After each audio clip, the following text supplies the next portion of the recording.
एकादशी है। बापूजी समझाते हैं कि इस दिन किए गए व्रत, जप, तप, ध्यान व दान करने से 1000 गोदान का फल प्राप्त होता है।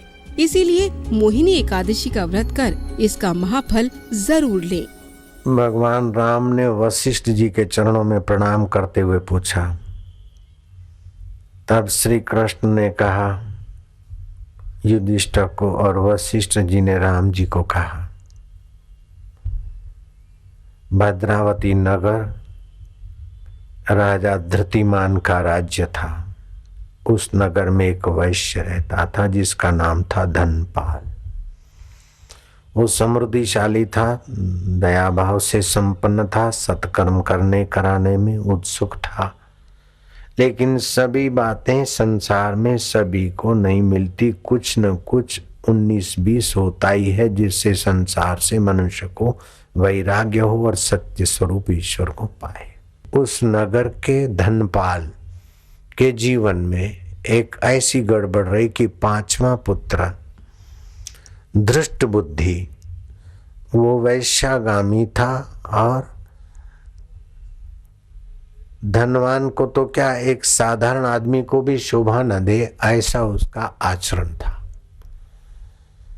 दुखी होकर बेटे को समझा समझा कर थका। आखिर लोफरों की दोस्ती में वैश्या के गले में हाथ डालकर बाजारों में घूमने वाले 5वें पुत्र को उसने अपने घर से बेदखल कर दिया, बाहर कर दिया। वो 5वां बेटा श्री कृष्ण कहते हैं धृष्ट बुद्धि था। मति मारी गई होती है तो हल्का संग मिलता, और कोई पुण्य होता है तो हल्के संग में भी कहीं न कहीं अच्छा संग, सत्संग का शरण आदमी को लाकर उन्नत कर देता है। क्योंकि मनुष्य का वास्तविक आत्मा पुण्यमय है, सुखमय है, उन्नति का भंडार है। तो पापों में संलग्न धृष्ट बुद्धि बहुत दुखी हुआ। पिता ने परित्याग कर दिया, नगर में रहना मुश्किल हो गया। भटकता भटकता जंगलों में, गिरियों में, गुफाओं में, आखिर संतों का दर्शन भी अपना प्रभाव रखता है।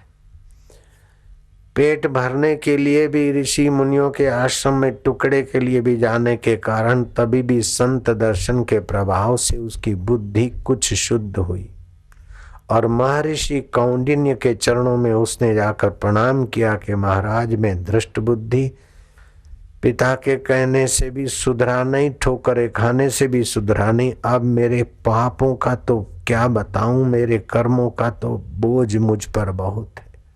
महाराज मैं आपकी शरण आया हूं, आप कृपा करके मुझे कोई उपाय बताइए कि मैं पाप मुक्त हो जाऊं, कष्ट मुक्त हो जाऊं, और मैं अपनी आत्मा का प्रभाव, प्रकाश, सामर्थ्य पाकर दिव्य आत्मा हो जाऊं। ये आप संतों की कृपा के बिना कोई चारा नहीं। महर्षि कौंडिन्य उसकी प्रार्थना पर प्रसन्न हुए।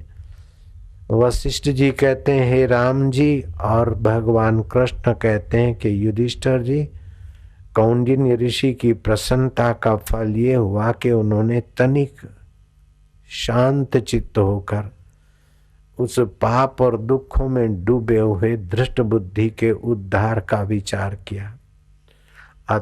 तुरंत उनको शास्त्रीय रहस्य और अंतरात्मा की प्रेरणा हुई कि मोहिनी एकादशी, जो भी संसार में मोहित होकर पाप ताप में पड़े हैं, दुखों में पड़े हैं, कर्म बंधन में पड़े, उनके कर्म बंधन और पाप कट जाते हैं। ये मोहिनी एकादशी रखने वाले का मंगल हो जाता है। कौंडिन्य ऋषि के कहने पर मोहिनी एकादशी का व्रत रखकर वो धृष्ट बुद्धि पाप मुक्त होकर प्रसन्न आत्मा हुआ, और सत प्रवृत्ति करते करते नीच लोकों में और नरकों में जाने वाले कर्मों को काटकर भगवत धाम को प्राप्त हुआ। भगवान कृष्ण कहते हैं कि युधिष्ठिर, और वशिष्ठ जी कहते कि राम जी, जो एकादशी का व्रत रखता है वो अपने 5 कर्म इंद्रियों को, 5 ज्ञान इंद्रियों को संयत करने में सफल हो जाता है, और 11वां मन जैसे काशी क्षेत्र मोक्षदायी है, ऐसे ही 5 कर्म इंद्रिय, 5 ज्ञान इंद्रिय और 11वां ये शिव नेत्र, इधर जप करने वाला भी मोक्ष को प्राप्त होता। आध्यात्मिक मासिक वीडियो मैगजीन ऋषि दर्शन प्रस्तुत करता है नया ऋषि दर्शन मोबाइल ऐप, जो सभी एंड्रॉइड एवं आईफोन डिवाइसेस के लिए उपलब्ध है, जिसमें आप गूगल अकाउंट के साथ स्मार्ट ऑटो लॉगिन से आसानी से साइन अप कर सकते हैं। Well organised home screen, auto fill membership form, easy and secure payment, user friendly member area और क्विक सपोर्ट आदि आकर्षक फीचर्स के साथ साथ अब आप अपनों को या अपने चहेते लोगों को सदस्यता उपहार में दे सकते हैं। कनेक्ट रहे सोशल मीडिया के किसी भी प्लेटफॉर्म पर। बेहद आकर्षक फीचर्स के साथ प्रस्तुत है नया ऋषि दर्शन ऐप, सभी के लिए 1 महीने बिल्कुल फ्री ऑफर के साथ।